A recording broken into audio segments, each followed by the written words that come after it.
What's up, dog? What's up, Benny? How's it going, Orion? I'm on Benny Feldman's podcast. Is that your theme song? Yeah, it's playing with the little thingamajigs. Yes. What's up, dude? What's up, man? I Great to love see you. I love you too, my man. Good. I don't think I've said that before. Orion's in town from LA. I'm in town. We met doing what's that thing we met on? Julia Franklin Levine. Oh, Juiced Pourrier. Juiced Pourrier. Just for laughs, baby. We were there. We were doing it. We were live. Yeah, we met in Montreal doing Just for Laughs. That's right. I'm trying to intro the guests more. I'm trying to actually give context to it. Yeah. I keep I've teased the people a bunch of times with Just for Laughs stuff. Where like the guest will be like, "How was Just for Laughs?" And I'll be like, it was it was fun.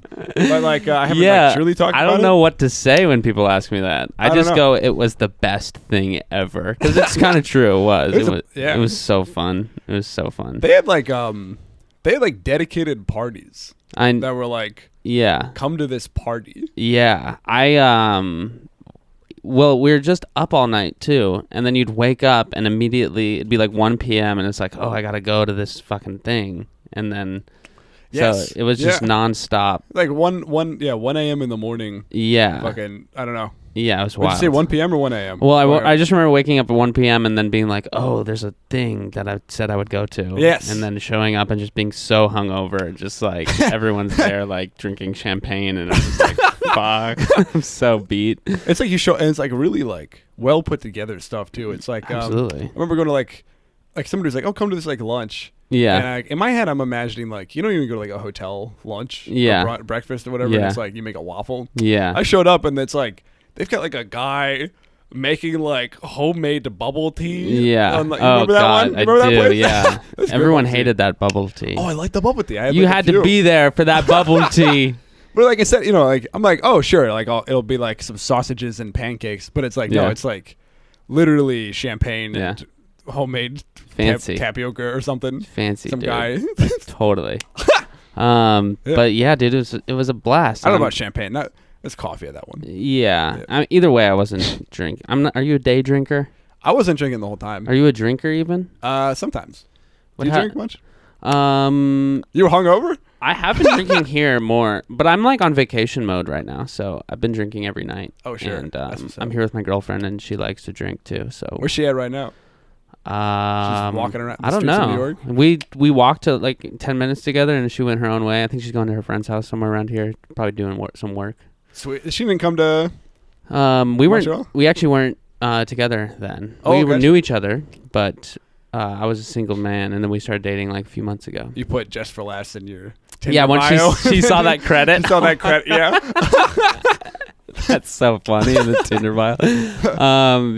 She was stoked on it, and she grew up in New York City, and she worked at the Cellar, so she was one of the things I liked about her is she was very there was no mysticism around me doing stand-up. Like, she was not impressed by that, like when we first met. That's great, yeah. Is she funny too then, I assume? Oh, very funny, yeah. We laugh a lot, but I don't, when you meet somebody and it's just like stand-up is like the coolest thing to them, and it's just like, but you haven't seen the shows I do, so. I like bomb still, like, because some crowds just like don't get me. Yeah, you know what I mean? Sure. I don't get you, but I like you. I feel, and you strike me as somebody who is pretty relentless with just like doing stage time, and I don't think that you require great stage time to do it. Is that? That's fun. I'm actually not relentless about stage time. Oh, really? I'm relentless about I am relentless about writing, I think. Maybe. Yeah. Like, I really think, like, that gear, I think, needs to rotate for more people. So do you not subscribe to, like, getting up every night? No. Really? Yeah. I think I might do that more now, just because I think there's, like, if that's how you get paid to do it, then maybe that's what I'll start doing. But you don't feel like you need constant stage time and just, like... No, I really don't. Yeah. I mean, because in my mind, it's like... like if you're like polishing the same turd, like you'll have like a really shiny turd. Yeah. You know what I mean? Yeah. But I'd rather have a rough diamond than a polished turd. Interesting. You know I what I mean? like that. Yeah, Yeah. totally. That's a good way to look at it. Yeah, I think. You can just kind of get, especially if I'm doing like a bunch of sets in a night. Like I'm more just worried about getting to the place than I am about like my set. You know what I mean? So it's like I don't even really like grow my act that way. I'm just like, I gotta get there. I gotta walk in. I'm on stage, and like I haven't even thought about like tweaks or anything like that. So I get it. It's also, I think we might have talked about this a little bit when we were in that like van. We're all in that group van or whatever. And some of you guys were saying the idea of like running your act when you do longer bits matters a lot more because you have to like kind of feel out every beat of it. Yeah. Whereas like because I'm doing shorter stuff, totally. I'm not feeling out the full beat of like a story or something. Interesting. You know, do you ever want to elongate your stuff? Every time I write like a longer bit or like a story, I'm always just like, well, I like this joke that's in there, and then I just and then you decontextualize extract that. Oh, yeah. That's cool. I like that. And I don't know much about like story structure. Like I don't know how to like build drama and then emotional tension for like a crowd. So it's just like I haven't like worked on that skill. Do you do stories? Like no, not really. I've done some storytelling shows, and it's always really fun. But yeah, I don't know. I don't understand the structure of it. Like I think you'd be foolish to be like, I can go and tell this thing that happened to me and it's going to be a great story. It's like, no, there's artists who are storytellers. You know what I mean? Yes, It's not just like, it's not just the story that makes their story great. It's like their ability to tell it and like the beats and the way they get through it. So. Absolutely. I mean, I know some people who like the most mundane dog shit could happen to them. Yeah. And then it's like, but they know how to captivate totally stakes and make it be funny in that space. And so other people, it's like some amazing, hilarious story happened to them and they're just like rambling about it. Yeah, they can't get it across. Yeah. Shit fucking. It's like that great Patrice O'Neill bit where it's like he wants to hear a story from like his lady and she's like, he's about to go into it and he's like, well, what happened? He's like, someone got shot. And he's like, okay, let's hear it. And she just never gets through the story. So it's not, it's a skill. It needs more than just a great thing happening, but I'm getting there. I was never really a Patrice O'Neill guy. Oh, really? I couldn't get into him. Interesting. I think, part of it is like he's like very entrenched with some misogyny stuff. And like, sure. and like, it's like, and I know like people are like, well, you have to look at it from like, he was back then kind of time, but it's like it's hard for me to look past that. True, now. You know what I mean? I'm just totally. Totally, it's kind of jarring. It's very jarring. And I'm like, I don't know, it just like kind of freaks me out in a way. I think that was also kind of his brand too, and like the same way like people like kind of like embrace like edgelords or like non-PC people. I think like it's like a relief to them almost to hear someone talking about that. But yeah, I get that. It is it's weird seeing any old thing is just like usually drenched in some weird shit. I don't know if you saw like the Woodstock documentary, but it is crazy to see how people were behaving. Woodstock 99, 90s, yeah, fucking and just my roommate was watching. I caught a couple glimpses, and they were just like, the amount of like physical, just like assault that was happening, just like people grabbing women just left and right. It was just ugly. He was actually telling me though. I think he had a little bit of the backstory beyond that, where he was saying that documentary like was blaming like. Which it is bad, and those individuals are at fault.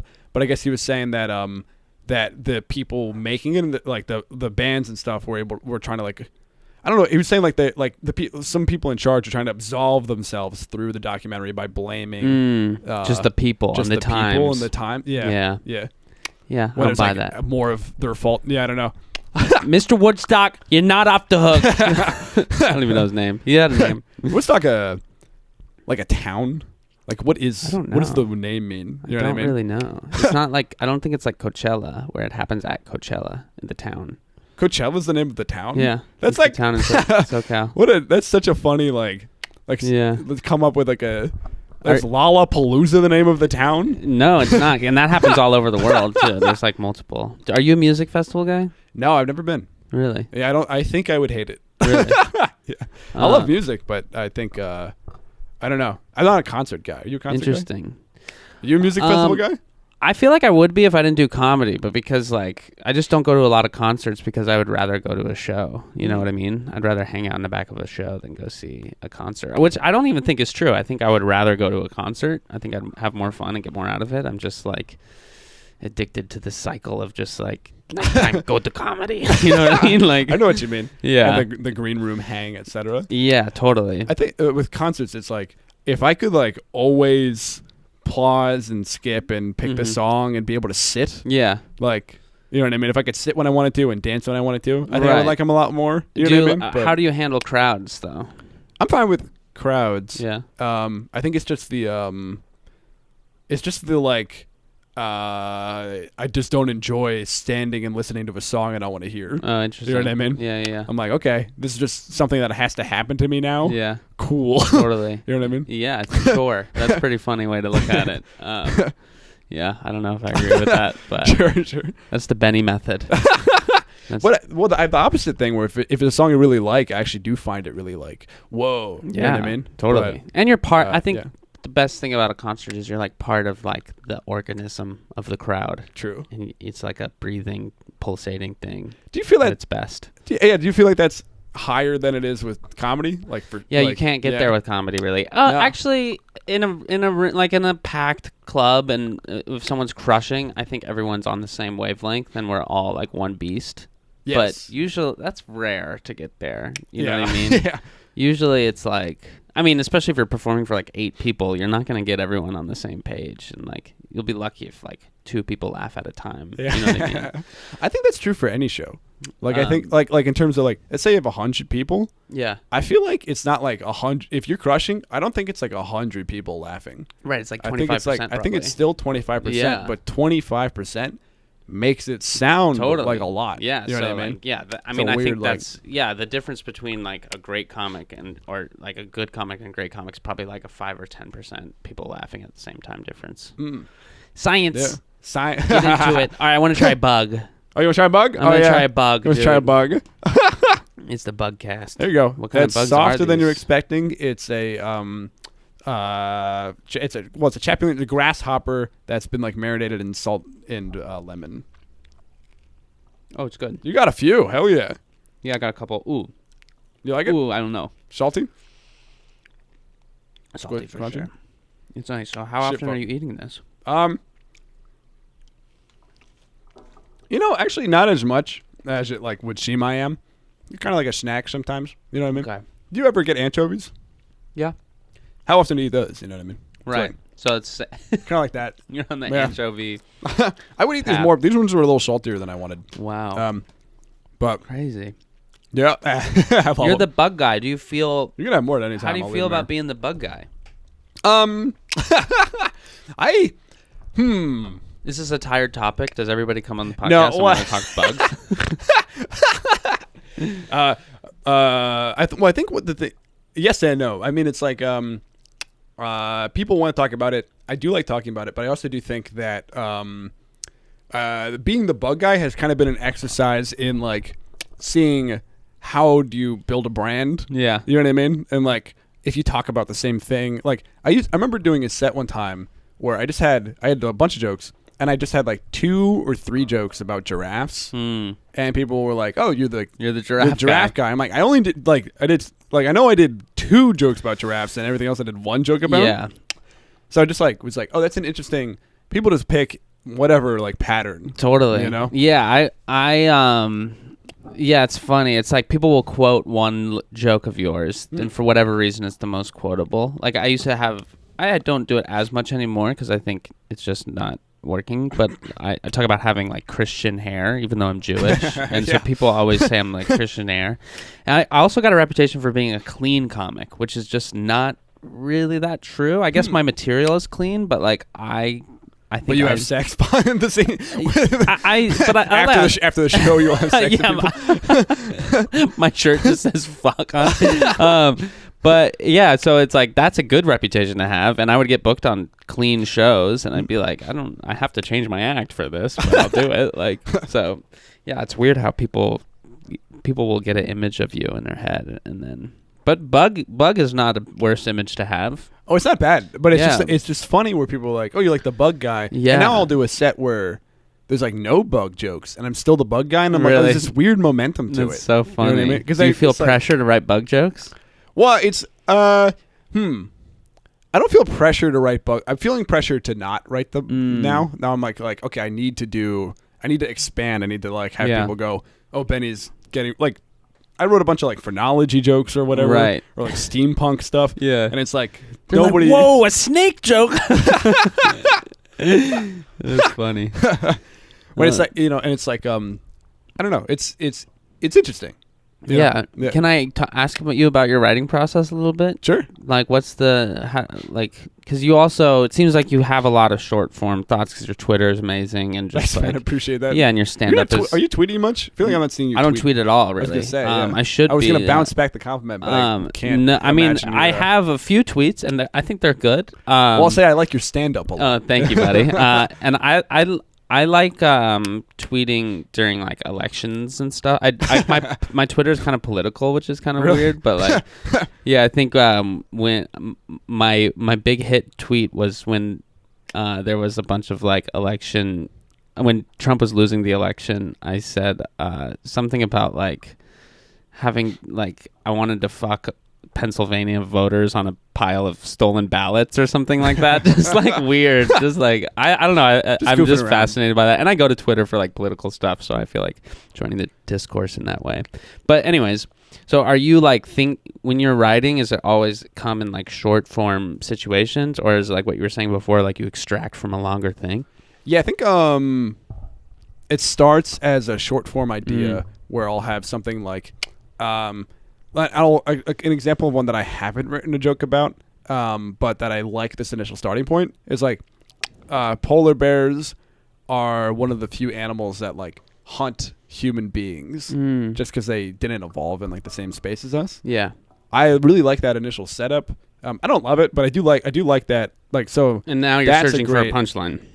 Yeah, so now I'm like, okay, well, let's see where we can go from there. Yeah. But do you got anything? But even before that, I might have started with, I want to write a joke about polar bears. Oh, interesting. So, like, I might start with, I want to write a joke about dragonflies. And then you go and research that thing. Yeah, it's a mix. It's less research because something can be. I mean, sometimes I'll do research if I want to see a specific animal fact. Yeah, we'll come back to frame. Yeah, I think so. Get in there. Yeah, has it been out of frame? Get back in frame. Get close, dude. Oh shit.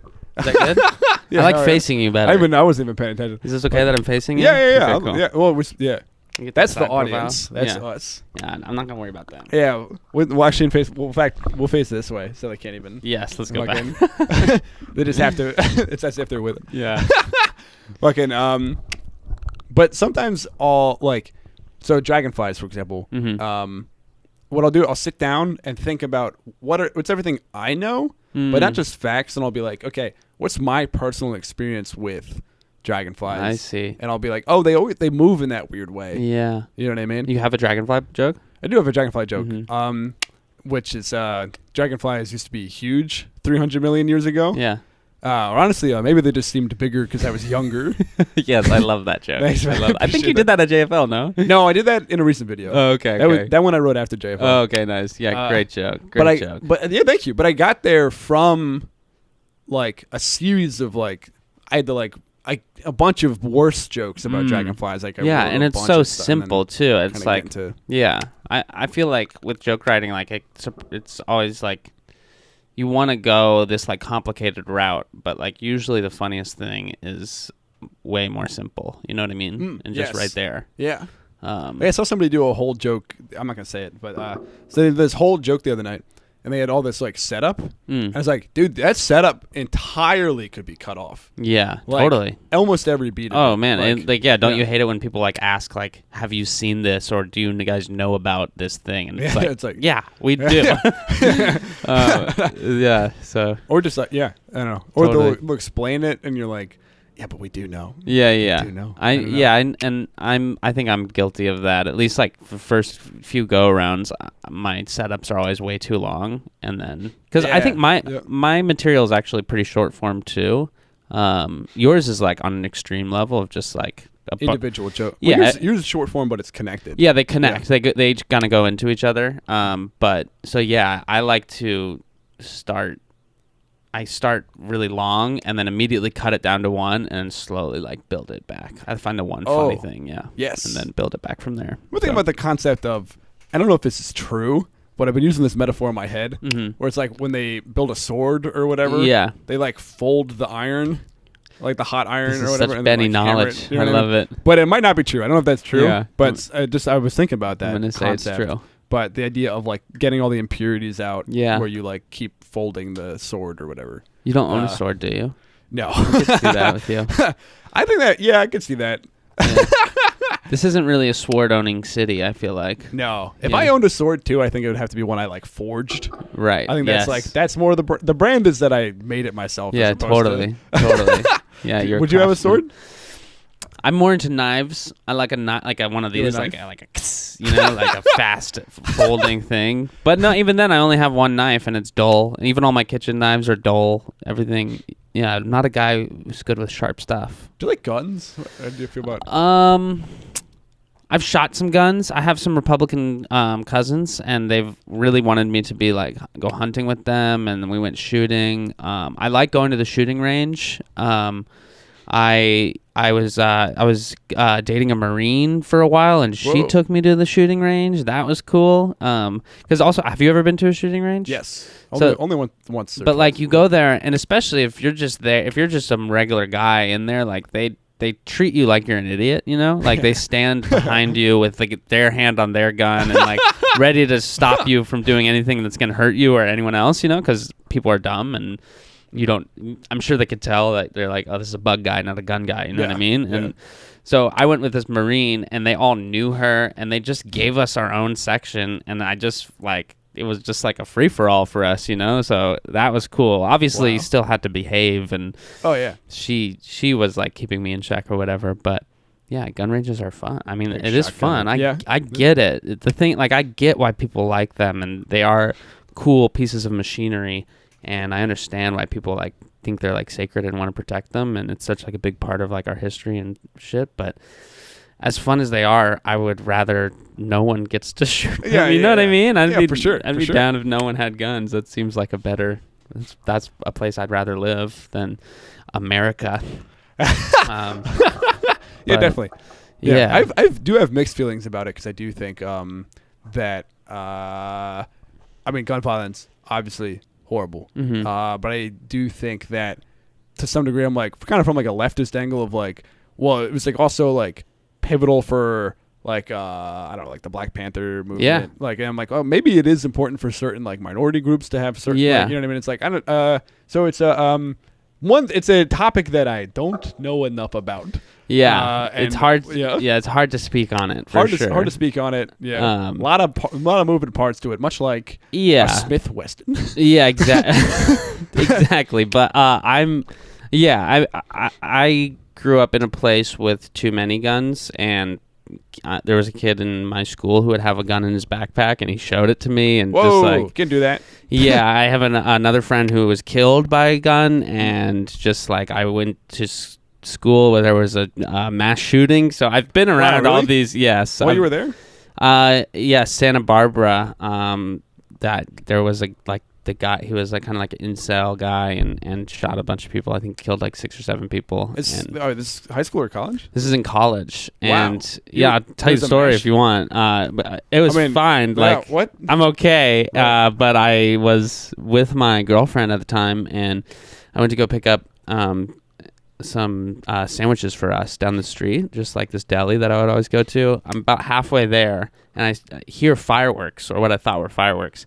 Realized I forgot my wallet, went back to the house, grabbed my wallet, and I get there, and it's just mayhem. There's already cops there. There's a kid in a body bag. There's a bullet through the window of the sandwich place. So if you hadn't forgotten your wallet, you would have possibly definitely would have been in a less safe position for sure. I think by the time I got my wallet and went there, everything was over, and the kid had been he had shot himself or something, and so that's horrible. Damn. Horrible, dude, horrible. And it was like the same year, like I had lost my friend to gun violence, so I was in a point where it was just that was a dark time for sure, and like it definitely made like the guns thing like way more personal, and just like yeah, it's just once you see that kind of destruction, and like the pain that can come from that, it's like hard to justify the other side of the argument, know? I think Australia, for example, I think they completely banned them. Yeah, they have almost, they had their horrible, I think it was like a mosque shooting or something. Or was that New Zealand? I don't know.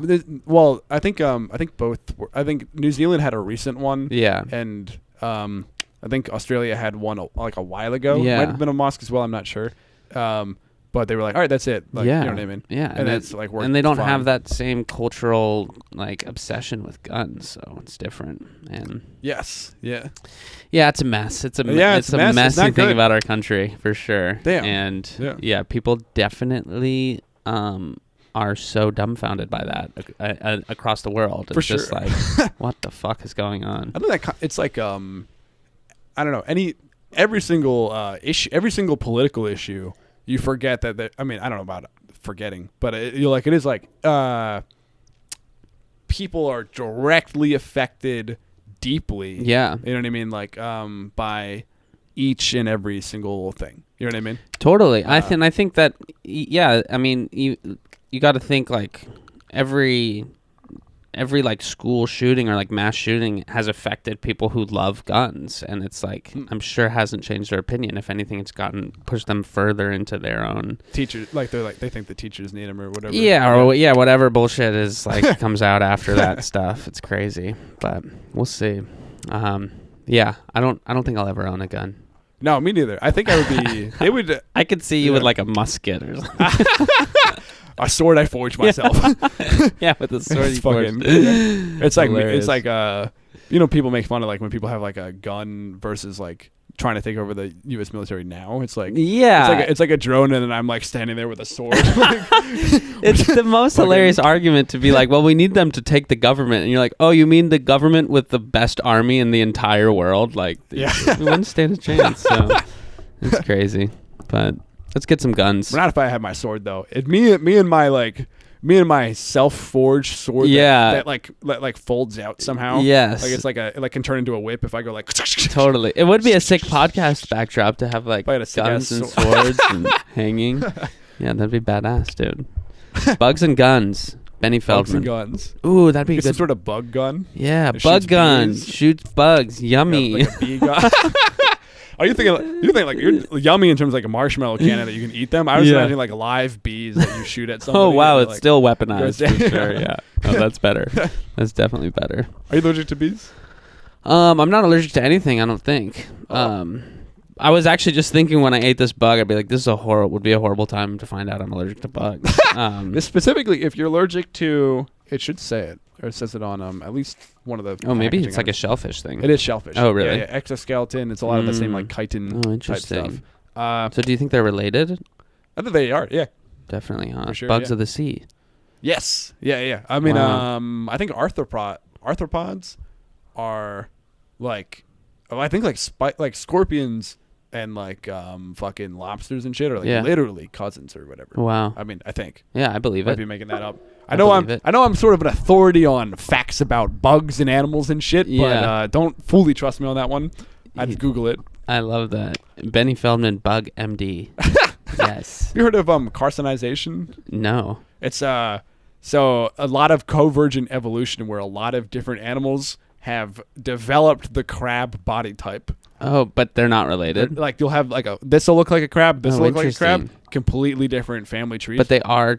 We call them both crabs. Yeah. Wow. It's just because like that body template of having a hard shell and pincers is just a really successful. Maybe similar to like how Neanderthals were to like the modern human. Well, I guess that's because we were related. But we did. You know we were related. We were related. Oh, yeah. okay. Cool. Like it'd be more like if dogs turned into people. You know what I mean? On their own, through evolution. They could be headed that way. Could be. Yes. Or if we get pugs, we'd like to slowly look.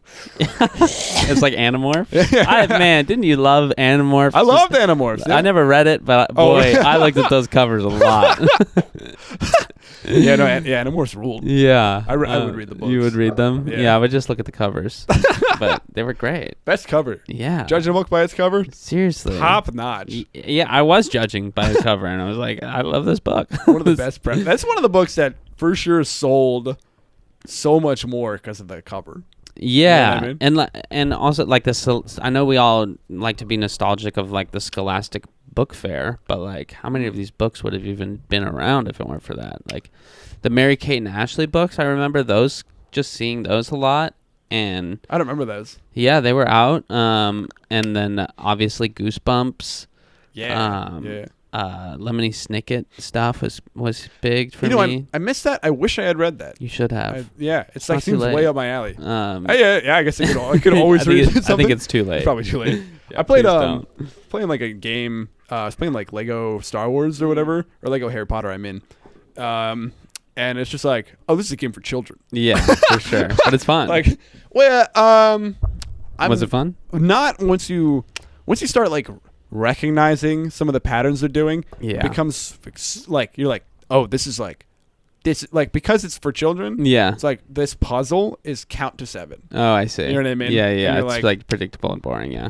Yeah. Like initially you're like, ooh, I got some money from flipping over the chair, but then it's like, oh, it wants me to flip over 7 chairs. And it goes like 1 out of 7. I see. 2 out of 7, and it just.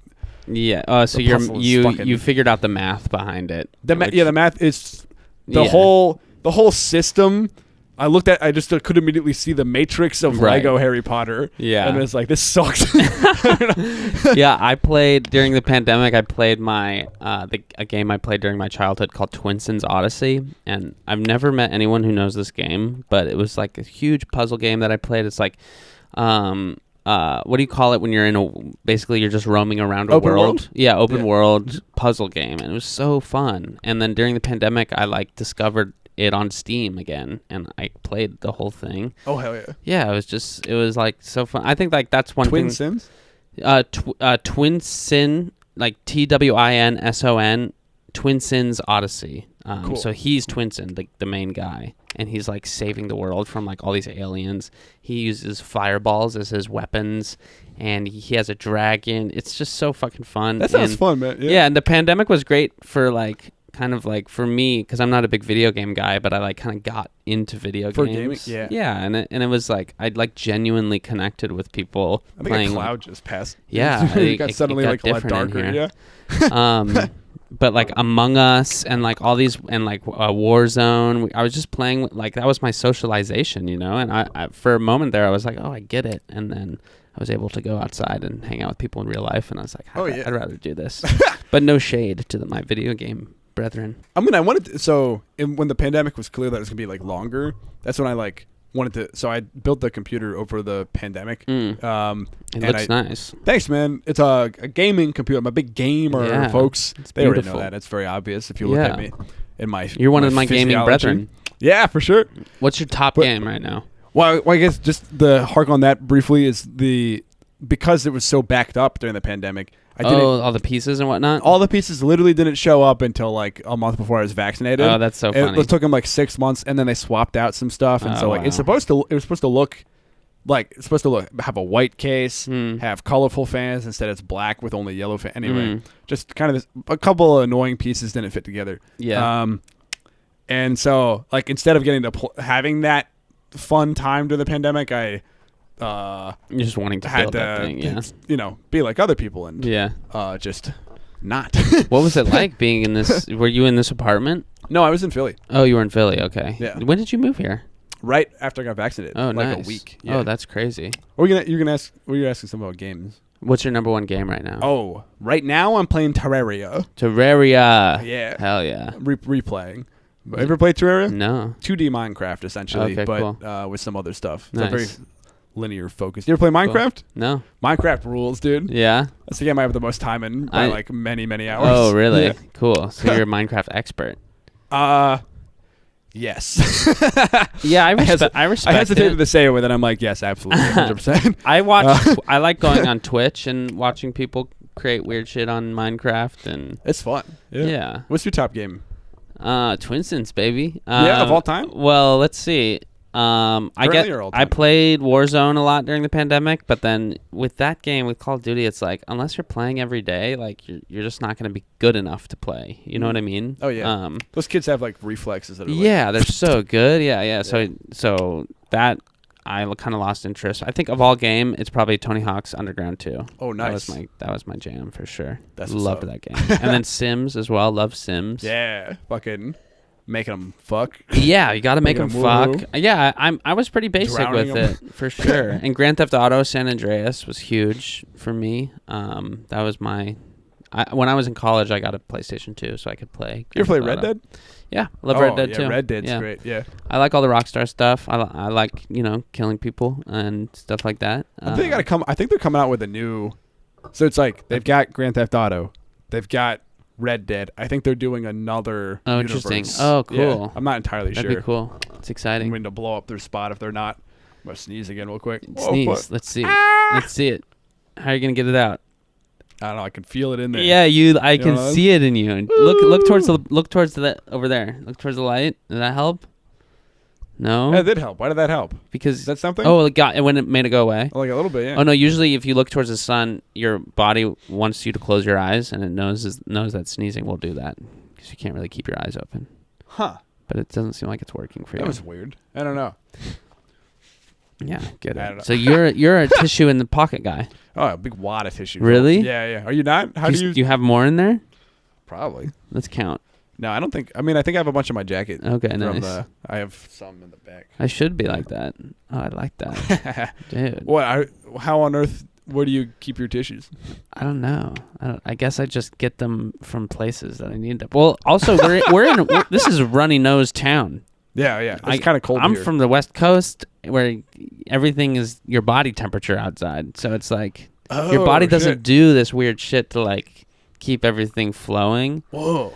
I also, embarrassingly, during the pandemic, I got really into picking my nose. I don't know. As a hobby. No one's around, and you're just alone, and it's just like there's no rules anymore. And so I came out with a real nose picking problem. But then, it sucks. My lady hates it, obviously. And then, but here your body makes your nose runny because I guess it's cold, and that's the thing. And so there's nothing to pick, dude. Nothing up there, just wet. You can't pick wet. So you can pick wet. This was a much needed folks. You can pick wet. This was a much needed intervention for me and my nose picking. It sucks. Very childish of me. No, that's fascinating. That's an interesting difference I never thought of. Yeah. I was on the West Coast briefly. I had a culture shock, but not for people. But for the plants and stuff. Oh, interesting. And just not a single tree was one I knew and loved. Oh, wow. And I was just Where did you go? L.A. Oh, okay. This was not it's 2017 or something. Oh, okay. I wasn't doing any shows or anything. But maybe you were just starting comedy or I was there to be on Tosh.0. Oh, really? You were on Tosh.0? Yeah. Have you talked about that on the pod before? They might know, they might not. I probably have mentioned it. Can we talk about it a little bit? Sure, yeah. So, what were you doing on Tosh.0? I had a video on Reddit of me doing stand up. Oh. And it was just an interview thing. It was just it wasn't Who was interviewing you? Tosh.0.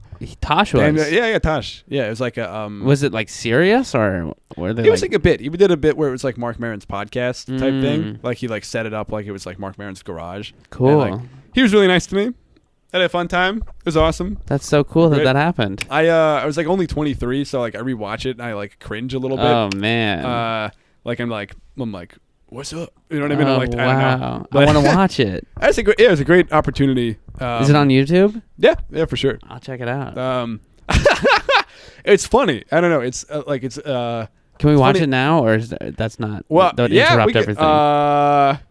We don't have to interrupt everything. No, we're not going to interrupt everything. Let's not interrupt I'll show you after. Yeah, I'll watch it later. I haven't seen it in a minute, to be honest.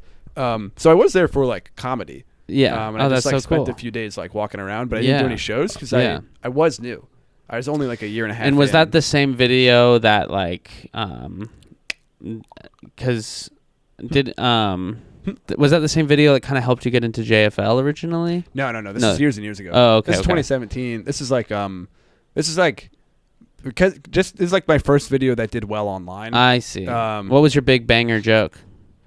I think the chicken, probably the foil. Okay, either the chicken or the foil method joke. Chicken being. I love my favorite thing is asking stand-ups about their material, and they just say the thing that they write in their set list. They're like, "Come on, the chicken." That chicken joke. Yeah. I think I did the chicken joke at JFL. Oh, really? That's cool. Just if you cut off a chicken's head, it can still walk around for a few minutes before dying. Yeah. If you cut off a chicken's legs, it cannot. Yes. And that's my heart isn't in that joke as much these days, and I think people can tell. Totally. Yeah, I have jokes like that too. Yeah. The foil method joke I don't even do because that's what's that joke? Who's to say? Okay. It's I think when two people with hyphenated last names get married, they should use the foil method. Shout out school. It's like that math thing, first outer inner last. Oh, I see. I don't really do it because it's like a weird math joke, kind of nerdy. And but that was in there, and that was your big banger joke. That was my banger joke because I did it at my engineering college. I see. So but literally after the joke, I was like, "Is this an engineering school?" Yeah. Which is really cringy to me now. I think totally it's really I mean, it's like so nerd oriented. Yeah, it's wild seeing first year videos. You know what I mean? Do you have early stuff out? Do you have like? Yeah, I do, because I was like a door guy at a little B club pretty early on, and they had a little video stand, so I filmed all my sets. So I have like a lot of I have an archive of like older clips for sure, and a lot of crazy bombs. They're not posted anywhere. You crazy bomb of you, like the star. That's so funny. Yeah, just bad. I mean, yeah, I had some good sets, and like. I was still like me, and I was figuring it out. But do you have like a video that did well online at some point? Like, what was your JFL? So poker, like? What was my what? What'd you send to JFL or? Like? So I got JFL from doing a smaller festival in San Diego, and the booker was there. She was like part of the industry panel or whatever, and I did a clean show. So I had I had the first set of the festival and one of the last sets of the festival. And she wasn't there for the first one, which went really well. And then the one on, but she wasn't there, but there was like some buzz about me because I went up first on like a really light show. You always go first. What the hell is Dude, I always go first. I mean, I embrace it at this point, and I think like it's much more valuable to do well in that position than it is to do like third and somewhere in the middle, It just means more. So like if I can really crush up first, and I think that's partly probably why I went first JFL, because she knew that I did well in that position. Oh. Because people were telling her about me, I think, and then she came and watched me do this Sunday show on Sunday, and it was a clean show, and I knew that she was going to come watch me. She told me she was going to come watch me, and I was up. I was supposed to go last, and after this guy Zoltan Kazas.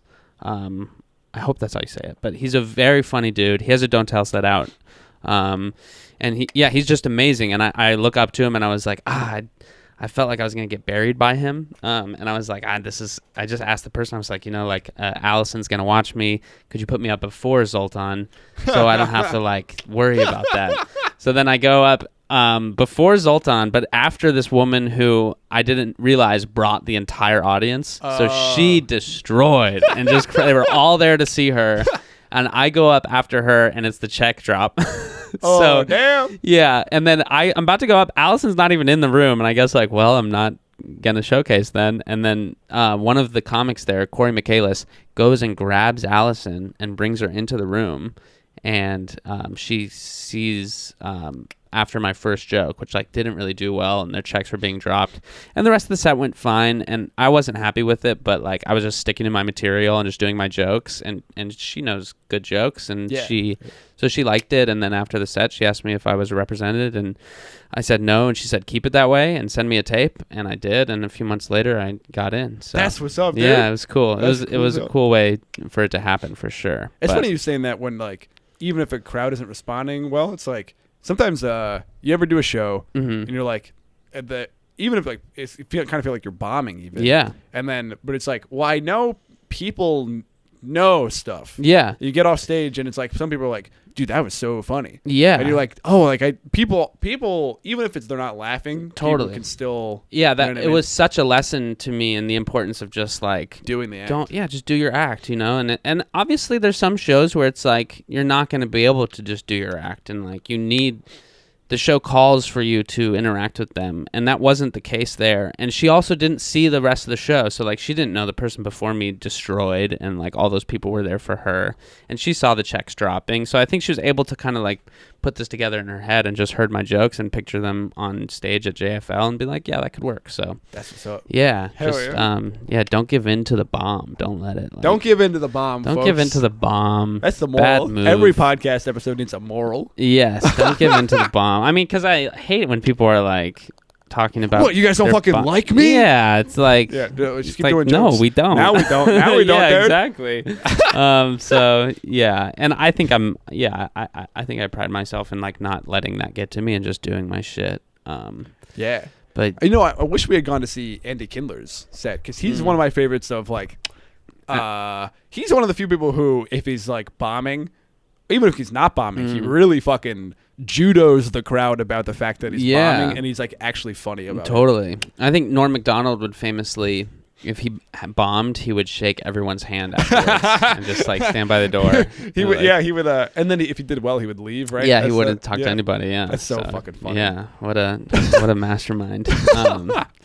But my big banger joke from when I first started was about batteries, and I'd be like, what do you do with your old I don't know what to do with all these old batteries. So I've just been burying them in playground sand pits. And I'm thinking worst case scenario is like mild radiation poisoning, and best case scenario is battery fights. Like it was such a nonsensical joke, and like I wrote that joke and it did fine, and then I got this idea in my head, and maybe you can relate to this, but like I was like, okay, so my material is not going to be grounded in reality. So for like the first year I was like writing these really absurd jokes, and then at a certain point, like I realized that I'd rather talk about like myself, I guess, and like actual premises from like my life or whatever. And I'm still figuring out how to do that. Like I'm still happy to do a joke that has nothing to do with my life or anything in my reality. Yeah. I mean, I think what I relate to, like, I don't reality is like not important to me, but but what is important is not relatability, but like conceptual understanding.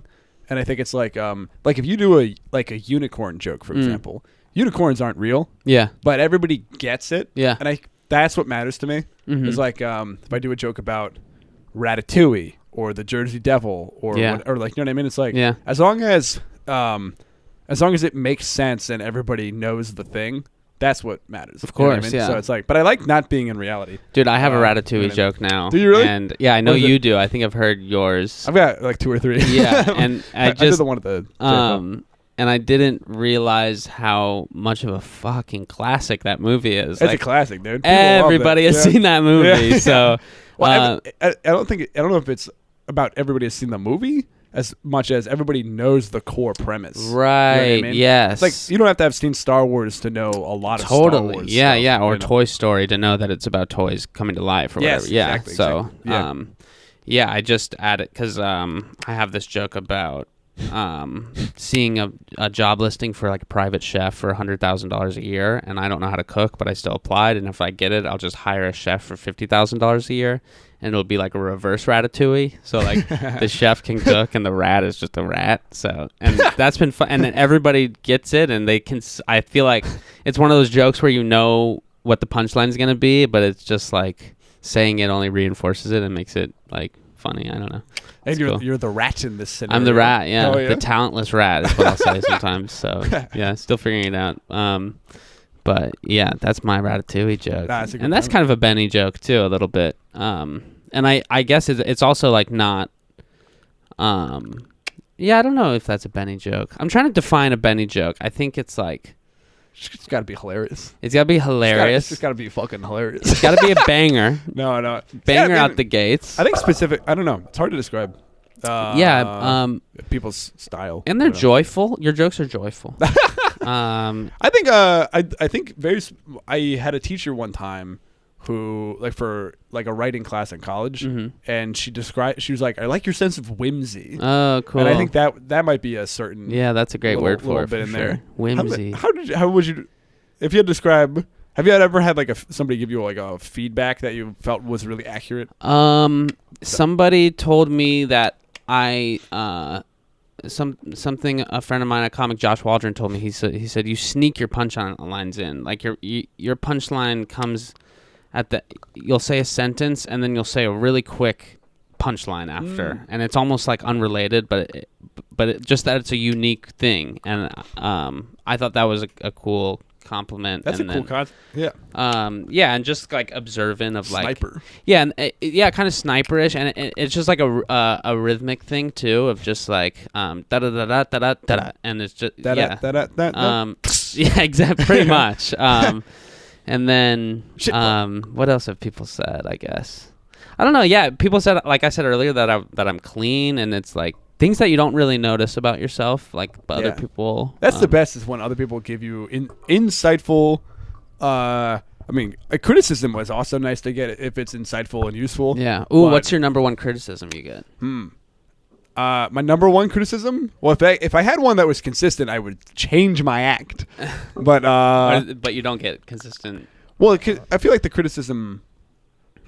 Trying to think. I definitely have like a good one where it's like every time I say I'm gonna riff, I always do like just like material that I just haven't fully worked out yet, as opposed to riffing. Like my friend made fun of me for that. Because like before the set, you're like, I'm gonna go riff. I'll go on stage and be like, all right, I'm just gonna like riff a little bit, and then I do like material. Yeah. And he's like, you're not riffing. That's so funny. Do you feel like a riffy guy? Can you get there? I like to riff. Yeah. Yeah. But it's just like when I say I'm gonna riff, kind of what I mean on stage is like I'm going to do the setup of an idea and then explore a bit, but I don't know. You know what I mean? Because that's what I want to do with riffing. Yeah, you like writing on stage and whatnot. Yeah. Yeah, I'm trying to do more of that too. Well, because and this kind of plays into my number one criticism that I get is just like I can go way too fast sometimes. Oh, sure. Yeah. Yeah, I get like caught in my in a weird mind loop.